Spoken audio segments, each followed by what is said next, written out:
Good afternoon, everyone. My name is Dr. Brian Case, interventional cardiologist in Washington, D.C. within the MedStar Heart and Vascular Institute. And I'm grateful to have the opportunity to discuss my experience with using the Asahi Silverway guide wire. It's a really great new wire that's out there. It utilizes Asahi's Act 1 technology, where you have the one-to-one torqueability that we're used to with their wires. It also has a soft tip that is perfect for radial cases as we try to get through the tortuous vessels or those very difficult radial loops. That one-to-one torque allows you to maneuver the soft tip to get through that difficult anatomy. Also, of course, there's a pacification on the tip, so it's very visible to easily to track through the arm in the subclavian and then down into the ascending aorta as well. The wire itself is hydrophilic coated, and it's your typical 035 wire, and has the spring coil technology.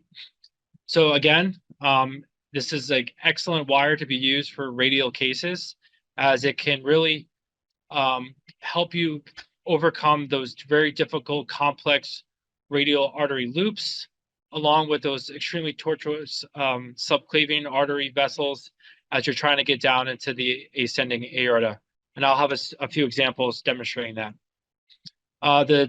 There's different tip shapes available that you can utilize. There's a 3mm J, a 1.5mm J, and then an angled 60-degree wire as well. What size to choose really depends on the size of the artery you are accessing and using for your diagnostic or intervention. Of course, you know, the femoral artery is going to be much bigger than the radial artery, and then the radial artery is going to be a little bit bigger than the ulnar artery. So why is that important? This is just a bench example. This is the 3mm J trying to get through, and you can see how it kind of gets hung up on side branches as you're trying to advance it.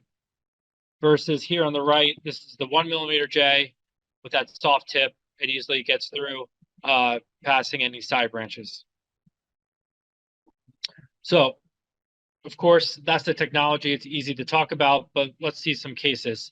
These are some of my real-life cases and why I truly love using the Silverway wire. So this first case deals with a patient that has a significant subclavian loop. And you can see here the Silverway is navigating that loop and then coming across the spine. And then once you come across the spine, that soft tip is able to get down to the ascending aorta. And the nice thing about the Asahi Silverway is once you get that wire down to the ascending aorta, the body of the wire provides enough support where it can straighten out the artery and then also give you a nice secured rail in order to get your actual diagnostic catheterization down to the ascending aorta, allowing you to have the ability to actually engage the left and right coronary artery and to subsequently actually perform your diagnostic catheterization.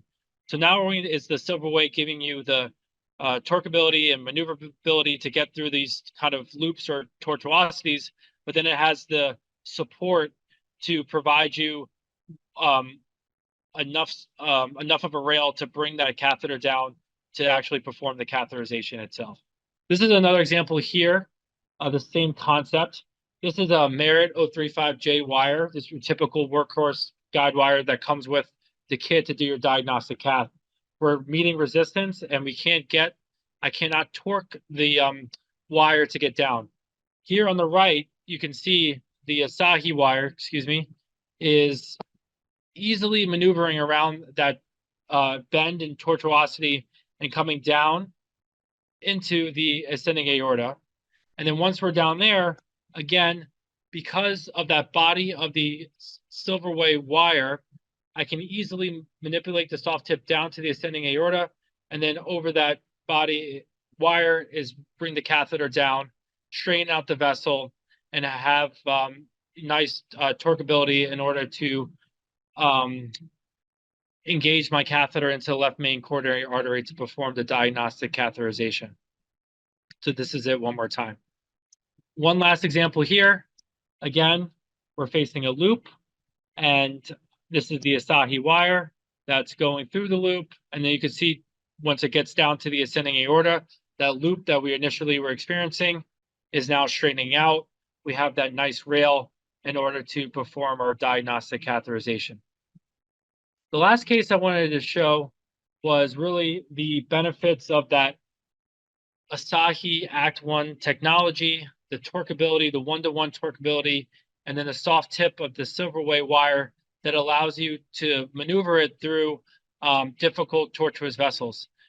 This image is a little off axis, but we're dealing with the brachial artery upper arm of the patient. And you can see that there was this loop here that initially I was having difficulty passing my wire through. I was feeling resistance. So I, broke the table, brought the patient's arm under the fluoroscopy, and you can see that there's this significant tortuosity that I could really easily navigate by just doing one-to-one torquing, and then really the guide wire itself is just tracking with that tortuosity, that soft tip, and then once I got through, that tortuosity I met straightens out, and then I can easily bring my catheter over that wire, and then, subsequently to the subclavian artery and down to the ascending aorta to perform my diagnostic catheterization as well. So these are just some nice examples of how the Silverway wire really just simplifies our radial diagnostic heart catheterizations and makes our lives easier, and truly doesn't saves time and doesn't require us to use further equipment, different wires, techniques. It really helps streamline our cases. So I thank everyone for listening in, and I hope these my experiences in these cases would be beneficial for you in your practice as well.